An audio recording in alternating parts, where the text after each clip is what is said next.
Beginning tonight, a lawyer for the Trump presidential transition team is accusing Robert Mueller and his team of inappropriately obtaining private documents as part of its Russia probe.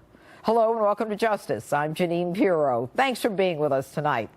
We're learning a lot about a letter sent to lawmakers by the Trump transition team today that alleges unlawful conduct by the staff at the General Services Administration in handing over transition documents to the special counsel's office. Congressman Ron DeSantis and Jim Jordan are standing by live to react to this developing story.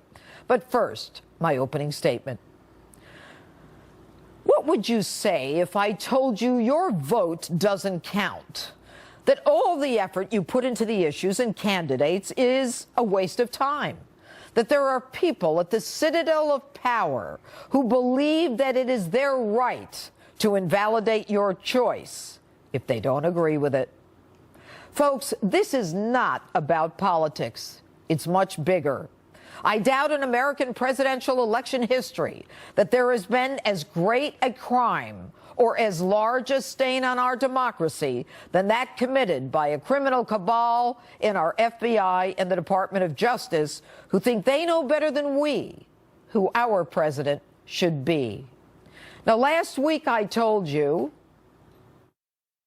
it all started when Cardinal Comey destroyed our FBI with political hacks to set events in motion to destroy the Republic because they didn't like the man we chose to be our president.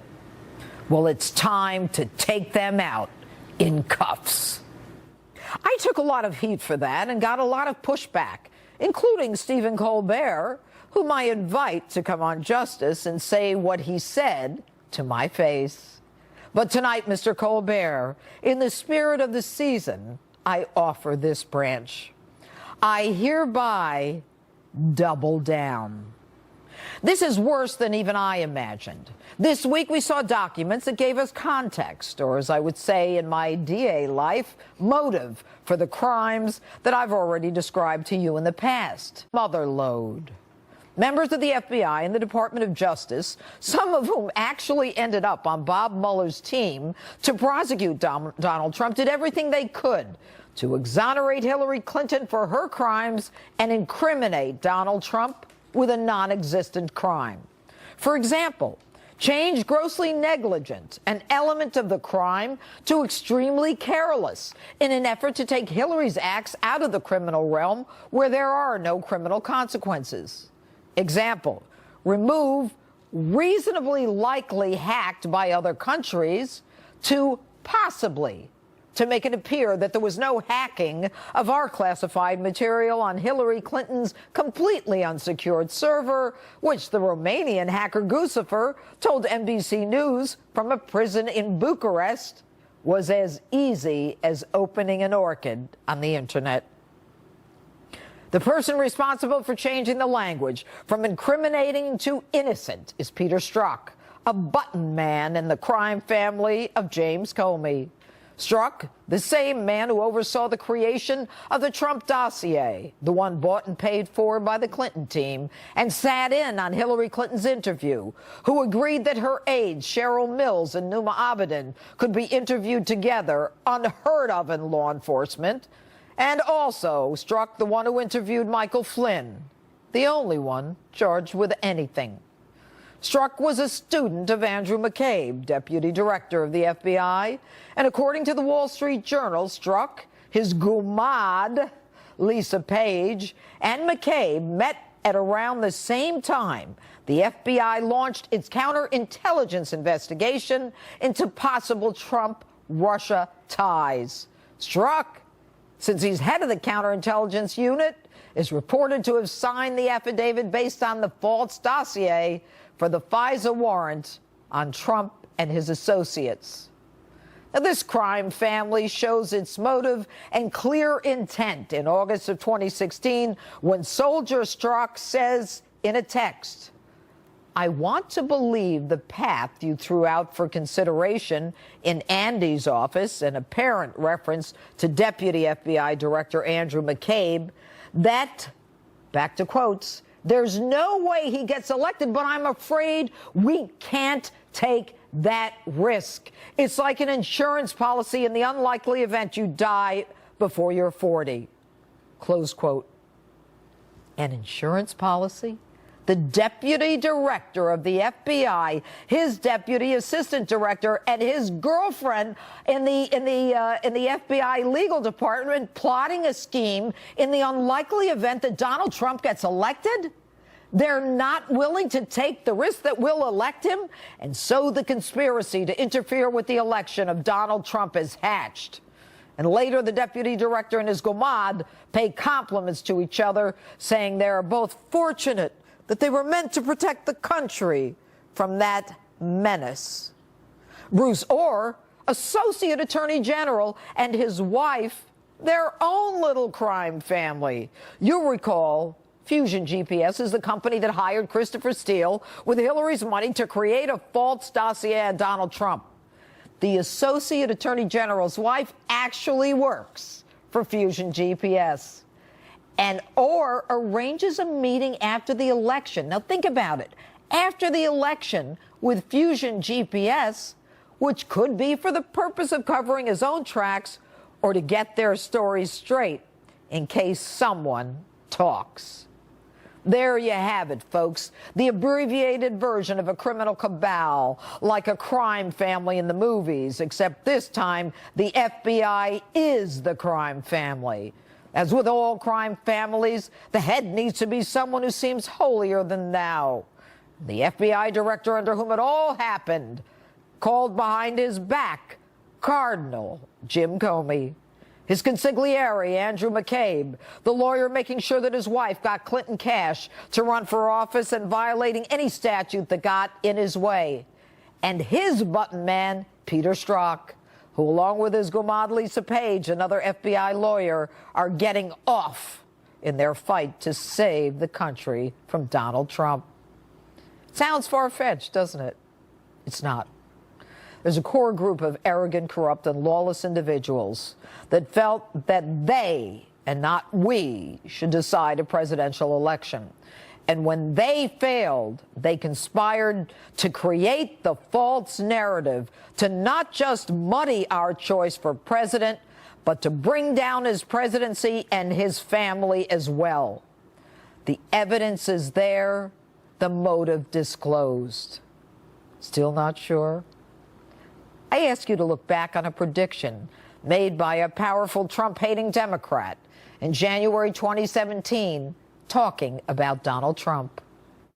Let me tell you, you take on the intelligence community, they have 6 ways from Sunday at getting back at you. The only thing that remains is whether we have the fortitude to not just fire these people immediately, but to take them out in cuffs. And that's my open. Tell me what you think on my Facebook, Twitter, and Instagram, hashtag Judge Jeanine. And joining me now with reaction to my opening statement and all of the developing news today and this week, Congressman Jim Jordan and Congressman Ron DeSantis.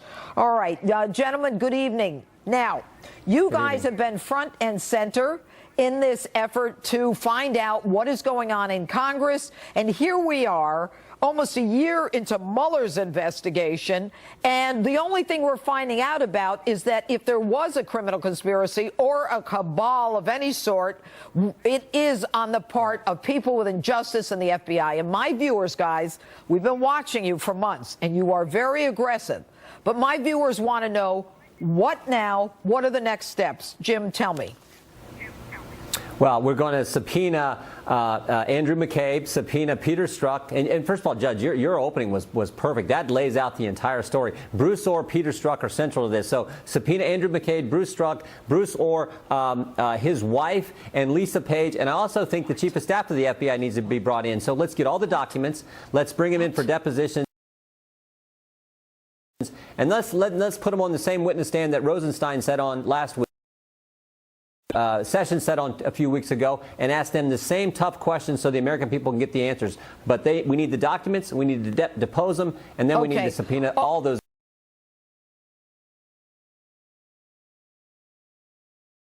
individuals. All right, Congressman DeSantis, how long is that going to take? If my viewers are listening, look, they hear you guys. They know you're both very aggressive. What is going to happen?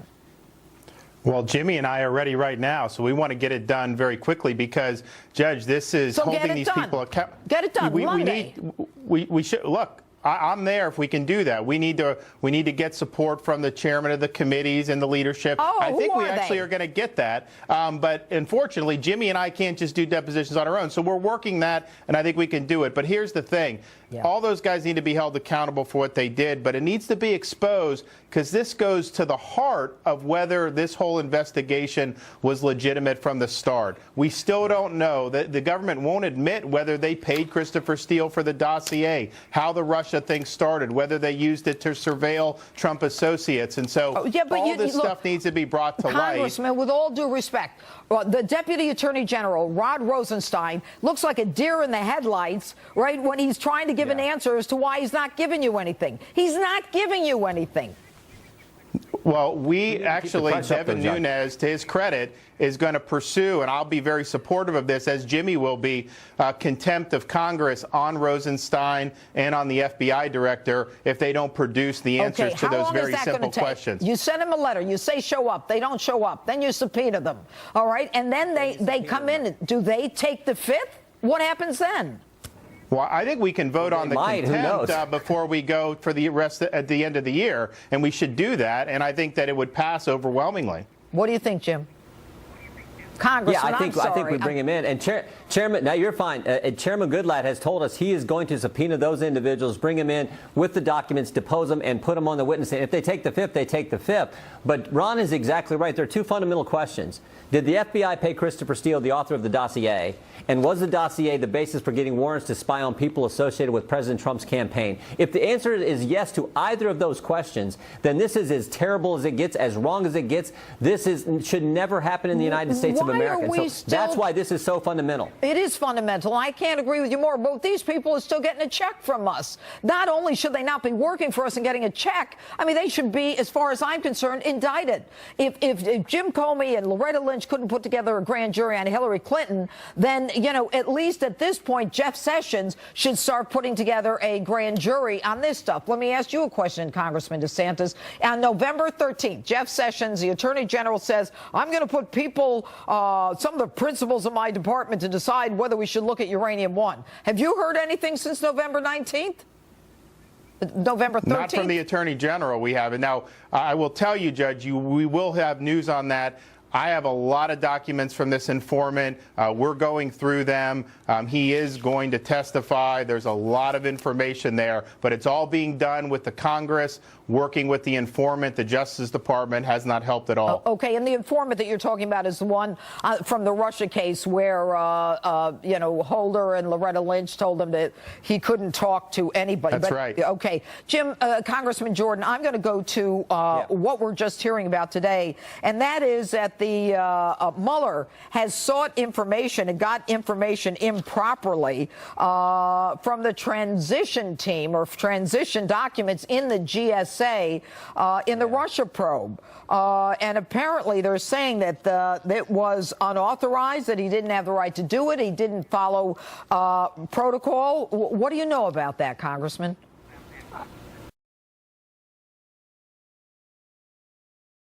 Through your whole series of what took place here, you talked about Bruce Orr meeting with the founder of Fusion GPS, Glenn Simpson, after the election. Right. And you think, why would they meet after the election? Maybe it was to get their story straight. Maybe it was to look at ways to cover up their track.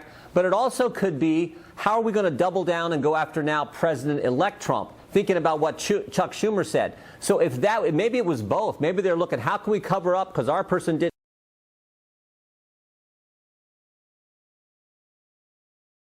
about what Mueller was doing with the transition team. Again, this just underscores. Think about this is what amazes me. President Trump won in spite of the Republican establishment being against him, the Democrats being against him, the elite media against him, and the FBI and the Justice Department were against him, and still he prevailed. Still the American people said, we don't care about, we're making that guy our next president. We're putting him in the Oval Office. McCabe, Comey, Lisa Page, all of them saying, you know, we're going to change this, and the intelligence community going after him. But Peter now, Strzok, Judge, Peter Strzok thinks he's James Bond of the FBI. I mean, he had so much. He ran the Clinton investigation, ran the Russian investigation, did all these. Remember, he interviewed Mike Flynn. Yes. He interviewed Mike Flynn after he'd done all this other stuff. Maybe after he put this dossier together. Yeah, and then he interviews Mike Flynn, so that is scary as well. But he thought he was Mr. Super Agent Man, going to save the world from President Trump. But the voters had a different idea. Yeah, who should be he wasn't exactly office. super agent when he was interviewing Hillary Clinton. That was one of the weekest interviews that the FBI has ever done. It wasn't he even didn't an even interview. confront her with any of her wrongdoing. It was a total snow job from the beginning. You know, Ron, I can't agree with him more. I mean, it was just a discussion. I'm sure they had tea, and that was the end of it, because they could have had her on perjury or lying to a federal officer in 1 second. Did you have classified information on that unprotected server? She says, yes, it's a crime. She says, no, it's a lie. And they didn't do it. But Congressman DeSantis, do you know anything about the latest with Mueller improperly obtaining transition documents in the Russia probe just coming out tonight?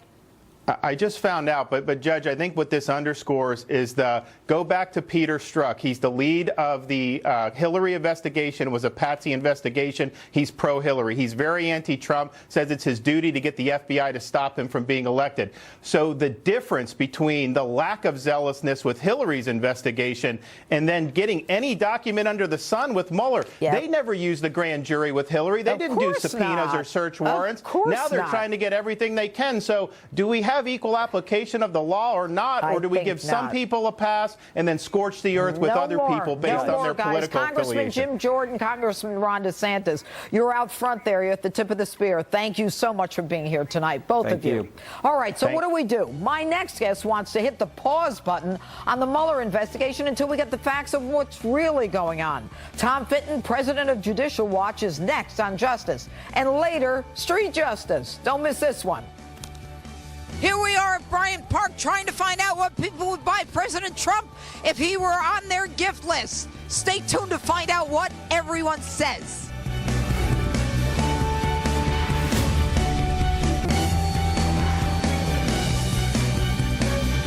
Welcome back to Justice. My next guest is fired up and says we should, at the very least, put a pause on the Mueller investigation and get an independent analysis of what went on. Joining me now with more, the president of Judicial Watch, Tom Fitton. All right, good evening, Tom. You know, this past week was stunning to me, because if you heard my opening statement, it put everything in context. It gave motive to the actions for anyone who wasn't sure if those actions were benign or malignant. And to me, it is the dressing on the cake. And what I want to know right now is whether or not, if we've only gotten 375 of 10,000 texts, whether we can expect even more context of these actions by the FBI and DOJ. Yes, but they're not going to put out the material willingly. I mean, we've been fighting with them about these texts. They've been ignoring our request about the denial or the removal of Strzok from the Mueller investigation. So we just had to sue last week for the records. We know how whistleblowers are treated by the Justice Department and FBI if they think they did something wrong. In this case, we know what happens when they are protected. These two, Peter Strzok are being protected, Lisa Page is being protected, Andrew McCabe is being protected, and Andrew Weissman, who is the number 2 at Mueller's operations, being protected. He's about as partisan as it comes. I don't understand why Rosenstein is frozen in place, and frankly, the FBI director, in handling this corruption that's going on right in front of them. Here's the bottom line. Rod Rosenstein and Christopher Wray, they need to fire all of those individuals. These guys don't have a right to a job. They don't have a right to collect money that we're paying for when they are accused of all of these actions. And now, if we had a grand jury, this could be proven in a second. In November, the Attorney General talks about, well, I'm going to look at this uranium one and put people from the Justice Department in to decide whether we should look at it. Whether you should look at it, everything about that is a pay for play. But let me ask you this. There is a sound. We have Senator Ron Johnson, who was on my colleague Tucker Carlson's show a couple nights ago. I think we have it. So what can you do?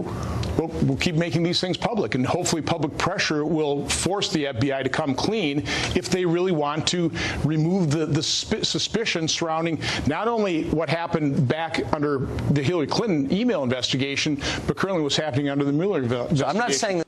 Okay, so, Tom, hopefully public pressure?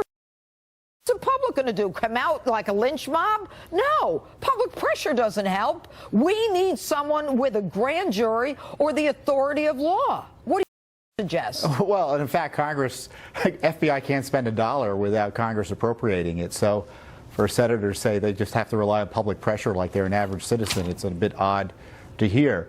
Look, we're suing in court. Frankly, we get documents Congress can't get, so I'm quite confident we'll get something that Congress isn't getting. And you know what I think is very interesting? Now, General Flynn's case is before Judge Sullivan, who granted us discovery in the Clinton email case. He has a record of not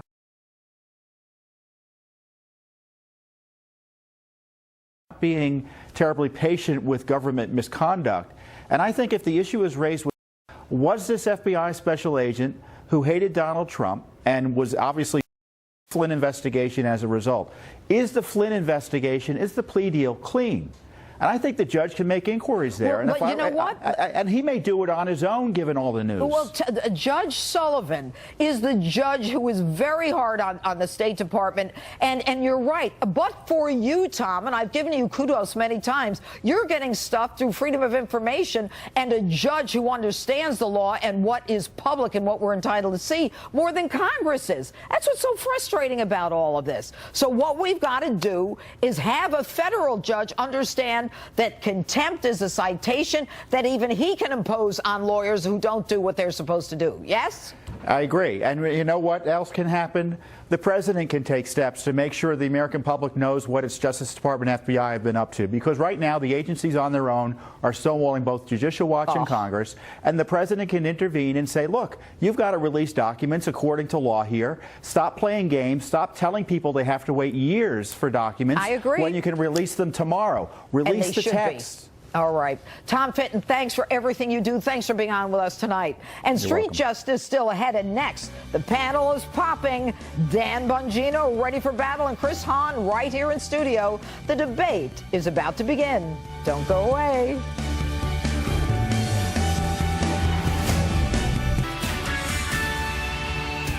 Live from America's news headquarters, I'm Patty Ann Brown. Senator Chuck Schumer of New York is calling on the TSA to speed up plans to secure major transit hubs across the country. The senator wants the Transportation Security Administration to equip public transit hubs with scanners that can detect suicide vests and other explosives. This comes after last week's bombing at the Port Authority bus terminal in New York City. The TSA says the scanner technology is still in the testing phase and not yet ready to be deployed. And 5 skiers were hurt, dozens more stranded above the slopes when a ski lift malfunctioned in central Pennsylvania Saturday morning. Officials say a lift chair at the Tussey Mountain Ski Resort slipped along the haul rope, sliding backwards into the chair behind it, causing a domino effect. It took nearly an hour and a half to get everyone down from that lift. I'm Patty Ann Brown. Now back to Justice with Judge Jeanine.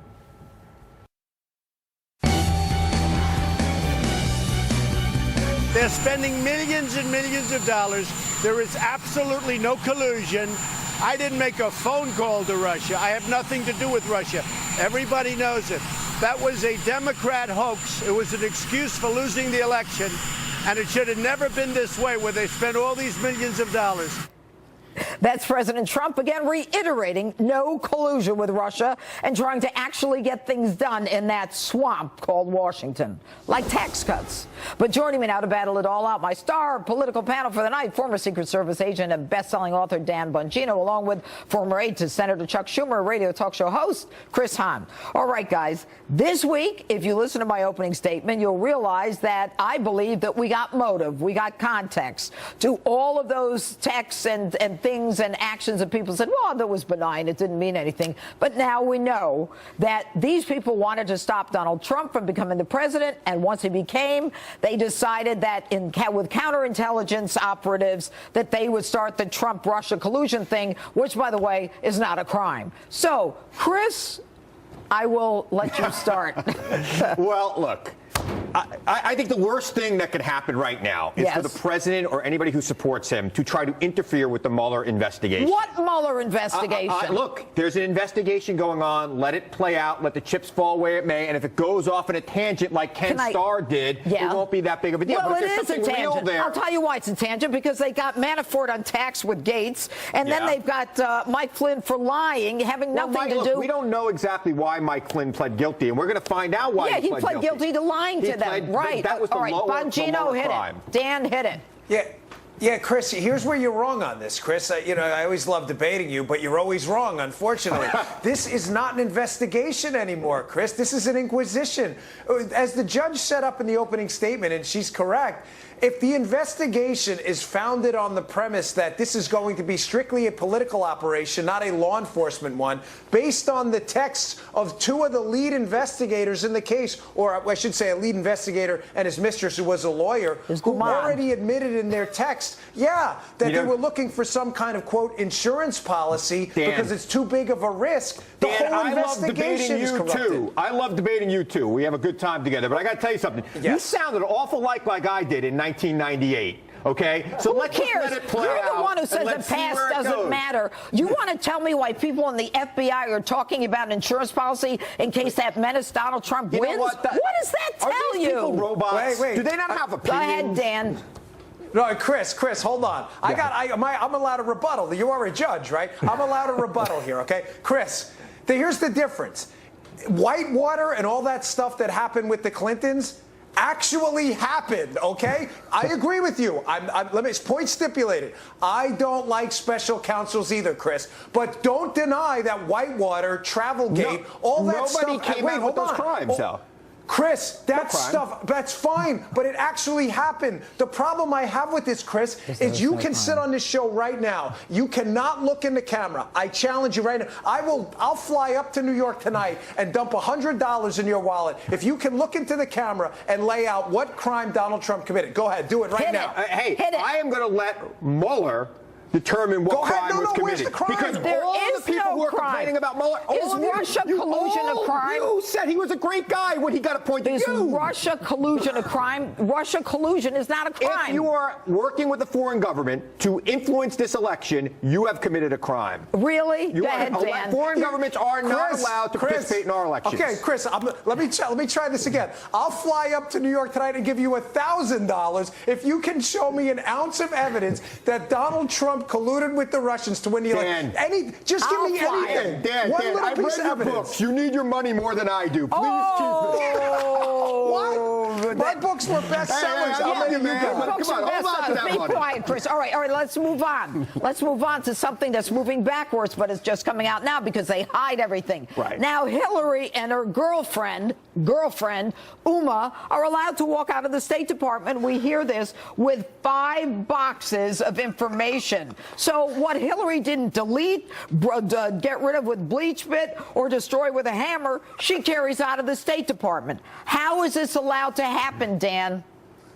Judge, I was a former investigator. This is the craziest thing I've ever heard. Let me double down on you. Not only that, Judge, when they go in and interview them about the email scandal, they give them back the computers. Yep. I mean, what kind of, Judge, you're familiar with chain of custody and evidence, right? You give them the crime, if this was a murder weapon case, right? Do you give the gun back to the murderer and go, hey, by the way, keep this for us for a court date later? This is the dumbest thing I have ever heard. I mean, it's almost why are they allowed to take things out? She did have some photos on the wall. Give her a break. We don't know what are in those boxes. Photos on the walls? Conspiracy nonsense. Let me tell you, the idea that you destroyed 33,000 emails of yoga classes, which she apparently didn't go to, and her daughter's wedding, is ridiculous. You know, you planned the wedding. You know how hard it is to plan a wedding. Yeah, and I did it in no time. No, it's not such a big deal. And you know what? If you use money from the Clinton Foundation to pay for the wedding, it's even easier. Come on now. All right, no, you come There's on. no evidence. All right, Give me one. You know what? You show Dan will me. give you $1,000 if you promote some evidence. Show me one iota of evidence that this Clinton Foundation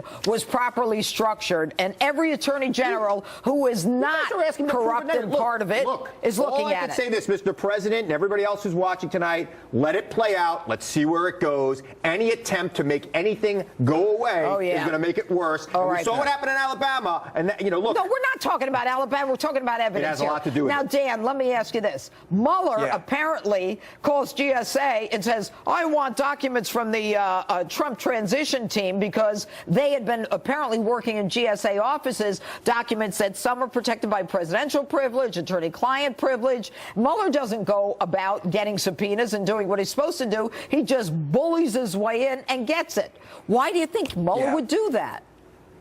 Well, because this is not a properly conducted investigation. Again, it's an inquisition, and if I would have done this as a federal agent, I'd probably be fired for running an improper investigation. Judge, nothing's right about this case. We have a president right now who's been a victim of an unprecedented unmasking scandal. Six-figure sums paid to people to make up sexual harassment charges, a litany of fake news charges, an improper investigation, corrupted officials on the inside who hate Donald Trump, and Chris still defends this disaster. Okay, but you know what, Dan, I have to tell you, I mean, you couldn't write this. You couldn't write a book like this. No one would believe it would happen. And Chris, last word, we got 5 seconds. I think that there's a lot going on here. There's a lot to unpack. I think the special counsel is going to get to the bottom of it. I think the Strzok thing proves that he's an honest guy. He removed him when he saw that he might be biased. There's nothing on why didn't he remove his Gumad Lisa Page? There's a reason why the Deputy Attorney General says that this is going well. And the Deputy Attorney General is appointed by the President. Dan, finish. There's nothing to unpack, Khan. It's a scam. Wake up. Take the blinders off. Gosh, Dan Bongino, Chris Hahn, thanks so much. And from the usual celebrity suspects to a local politician, I heard some outrageous things this week. And joining me next to talk about all of it is Michael Tamero. You're going to love this segment. Stay with us.